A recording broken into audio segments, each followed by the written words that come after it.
نیک لوگوں کو جو تکلیفیں آتی ہیں نا دنیا میں، وہ ان کے درجات کو بلند کرنے کے لیے آتی ہیں. اور یہ اللہ تعالیٰ نے بڑی سختی کے ساتھ سورۃ العنکبوت کے اندر نا صحابہ کرام کو ایڈریس کر کے نا یہ فلسفہ کلیئر کیا ہے. آیت نمبر 2 اور 3 کے اندر احسب الناس ان یترکوا ان یقولوا آمنا وهم لا یفتنون، کیا لوگ اس گمان میں ہیں کہ انہیں صرف اس بات پہ چھوڑ دیا جائے گا کہ وہ ایمان لے آئے اور ہم ان کی آزمائش نہیں کریں گے؟ وَلَقَدْ فَتَنَّ الَّذِينَ مِن قَبْلِهِمْ، بے شک ہم نے ضرور آزمایا تھا ان سے پہلے لوگوں کو. فَلَيَعْلَمَنَّ اللَّهُ الَّذِينَ صَدَقُوا وَلَيَعْلَمَنَّ الْكَاذِبِينَ، تو اللہ تعالیٰ ضرور جانچ کر رہے گا کہ کون سچے ہیں اپنے دعوے کے اندر. کس دعوے میں؟ کہ غلامی رسول میں موت بھی قبول ہے، اور کون صرف نعرہ بازی کر رہے ہیں. اللہ تعالیٰ ان کو ظاہر کر کے رہے گا، جانچ کے رہے. تو یہ اللہ تعالیٰ نے اپنا اصول رکھا ہے، یونیورسل ٹروتھ. اس کانٹیکسٹ میں صحیح بخاری میں ایک حدیث ہے، صحابہ کرام نے جب کافروں کی تکلیفوں کا ذکر کیا نا حضور سے، تو آپ نے فرمایا صبر کرو،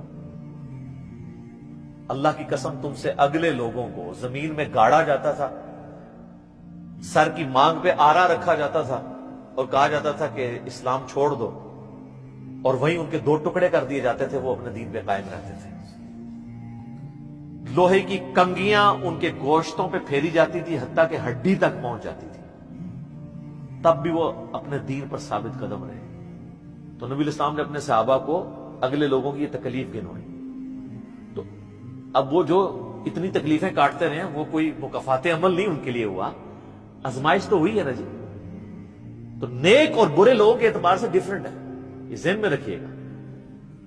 بخاری اور مسلم کی متفق علیہ حدیث ہے، نبی علیہ السلام نے فرمایا مسلمان کو کوئی بھی تکلیف پہنچتی ہے، دکھ درد بیماری، کوئی اندیشہ کہتے ہیں ذہنی ٹینشن کو، صرف کہ یہ نہ ہو جائے، حتیٰ کہ اس کے پاؤں میں کانٹا بھی چبھ جائے، تو اللہ تعالیٰ اس کے بدلے میں اس کے گناہوں کو معاف کر دیتا ہے. اور مسلم شریف میں ڈیٹیل ہے کہ جب یہ سورۃ النساء کی آیت نمبر 123 نازل ہوئی نا، کہ چھوٹے سے چھوٹے اعمال کا بدلہ بھی ملے گا، چھوٹی سے چھوٹی نیکی کا بھی، تو صحابہ پریشان ہو گئے. ان کا یا رسول اللہ، ہم تو یہ تو سارے پکڑے جائیں گے، کس طریقے سے کوئی بندہ پرفیکٹ ہو سکتا ہے؟ تو حضور نے فرمایا پریشان ہونے کی ضرورت نہیں ہے. مسلمان کو جو دنیا میں تکلیفیں اور بیماریاں آتی ہیں نا، وہ اس کی ان غلطیوں کا کفارہ بن جاتی ہیں. حتیٰ کہ جامعہ ترمذی میں، ابو داؤد میں ایک حدیث ہے، نبی علیہ السلام نے فرمایا کہ دنیا میں سب سے زیادہ تکلیفیں انبیاء کو آتی ہیں. تو کیا انبیاء پہ مکافات عمل ہو رہا ہوتا ہے؟ نعوذ باللہ. اس کے بعد ان پہ آتی ہیں جو ان کے بعد اللہ تعالیٰ کو سب لوگوں سے بڑھ کے محبوب ہوتے ہیں. آپ نے صحابہ کا بھی نام نہیں لیا، فرمایا جو بھی، وہ اس زمانے میں بھی ہو سکتا ہے، آج کے زمانے میں بھی. کیونکہ بعض صحابہ تو ایسے ہیں جنہوں نے کفر کی زندگی میں بھی موج کی ہے اور اسلام کی زندگی میں موج کی ہے، وہ تکلیفوں سے گزرے ہی نہیں ہیں. اچھا، اور پھر فرمایا اس کے بعد وہ لوگ ہیں جو اس کے بعد اللہ کو سب سے بڑھ کر محبوب ہوتے ہیں. حتیٰ کہ انسان پہ تکلیفیں آتی رہتی ہیں اور اس کی موت کا وقت آ جاتا ہے اور اللہ تعالیٰ اسے پاک و صاف کر کے دنیا سے اٹھا لیتا ہے.